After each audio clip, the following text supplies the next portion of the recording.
There's also a game in North London where I feel like Arsenal Spurs is a game I've kind of been looking forward to since the start of the season because they're both in the same space. I do mean geographically, but football-wise too, both, Seb.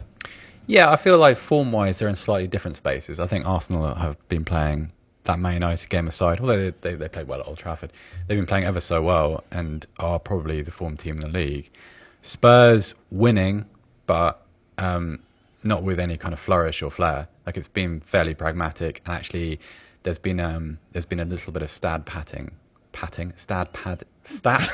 What's this? Stat padding. That could have got very awkward with some strange words. Please don't stat pat me. No, please. I'm slowly moving away. Training technique. We're going to carry on. There's been a bit of stat padding with all those stats. Which has masked a few issues like fluency issues and a little bit of chance creation issues. So I don't know. I still don't really know what Tottenham are. I feel like I've got a good sense for what Arsenal are going to be, and I think that we've seen a fair reflection of them so far. And I think Gabriel Jesus has added actually far more than I thought he would in terms of what he's not only been able to provide on a singular basis, but also what he's enabled other players in that team to do. Like I think they just look dangerous, more dangerous en masse. And Arsenal now, like you see the way they attack, and when they have kind of territorial dominance, there's a threat to them, which I think last season could look a little bit sterile at times, and just like possession for possession's sake, like that old Wenger illness that people used to complain about with them. Whereas now, they're lethal. Not looking forward to this at all. I think it's one of those games where, like, you look at if you're trying to find an area of Tottenham advantage, it's probably in their size.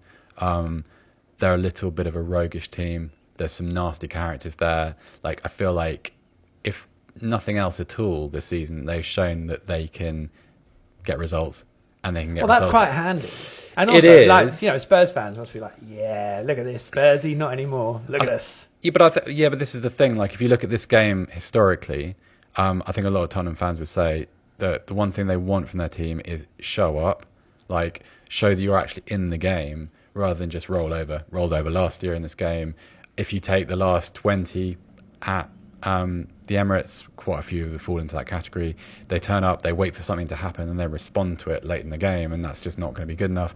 Also, another big factor, I think previous years, you could say, right, go there and shut the game down for 45 minutes and wait for the crowd to turn on that team. That's not going to happen this year because it's completely different. The atmosphere in which Arsenal are playing is a huge part of what's making them what they are at the moment.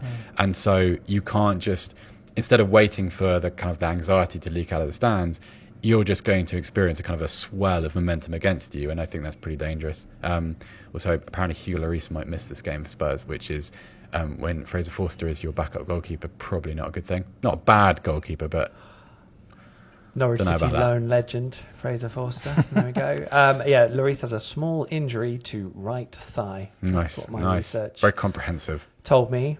Not much more. Arsenal already have bragging rights because the women beat Tottenham 4-0 on Saturday in front of 47,000 plus people. So they're on for a double. Wasn't it about 51,000 in the end or something like that? Or maybe they just broke in. It was amazing. I saw some pictures of it. It's absolutely amazing. The Liverpool-Everton game in the WSL was really well attended as well. Brilliant. Which was nice. That's really good. Nice capitalising on what happened. Yeah, exactly. That's really good. It's really, Love really that. Good. Okay, I think that does. Do you want to?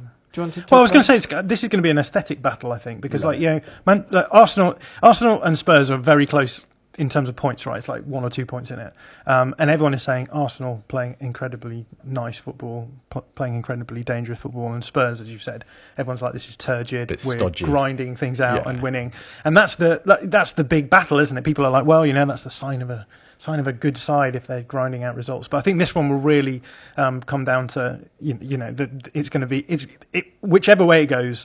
People will say, we said that this was the case and this wasn't. But I feel as though it's on a knife edge. I think it could go either way. It could be very similar to the Manchester United game, which is both teams playing well in the way that they play, and it coming down one way or the other, and then people responding to it based on the result and saying, well, Arsenal can't beat the big sides, but if Arsenal beat Spurs, then will the narrative swing back to Arsenal really going to be title contenders this season, etc. So I think it's going to be a fun game. It's going to be I think like a really finely balanced game with two very different styles of play. What's interesting? Like Spurs when they haven't been playing well, and when people got edgy around them about when they cede possession or territory, like their saving grace has been they're not giving up shots in good areas. Like they give up chances, but low percentage chances.